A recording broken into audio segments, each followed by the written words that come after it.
Magkakaiba palang klase ng barley guys. Nakakatuwa at nagtanong nga ako sa Mercury. Meron pala silang Barley Max food supplement. So pare-pares lang ito. Certified pure organic barley grass. Barley grass from New Zealand. Okay. New Zealand pala to. Gluten free. Contains, ayan. So maganda pala to.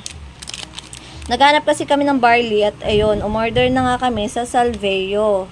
So, habang wala pa yon, ito munang sa New Zealand ang aming gagamitin. Siguro naman hindi ito masama kasi ito ay galing sa Mercury. So, legit talaga siya. Yun nga, sabi nga nila may mga iba't ibang klase ng barley at bibili ka lang dun sa legit na supplier. So, nagtry muna kami nito sa Mercury. At yung isa namin binili, yung sa Salveo na maraming followers, maraming nagre-reviews, maraming nagsasabi na totoo. Kami nga, kahit bata pa, iinom na kami nito. Kaso sa ngayon, hindi pa ako pwedeng uminom dahil nga, breastfeeding pa ako, naglalactate ako, lactating mom. Bawal pa raw to. Pero sabi nga nila, kahit wala ka pa nararamdaman, wala pang mga sakit, uminom ka na yan. Noon nga binibilang ko sila mama ng MX3. Ngayon bibili nga ulit tayo para sa kanila. Para kahit papano kung ano man yung mga nararamdaman, mababawas-bawasan.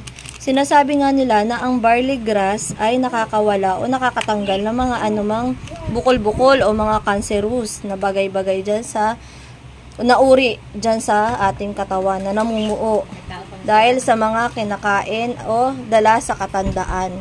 So yun, try na. Search na tayo about barley. Totoo nga daw siya.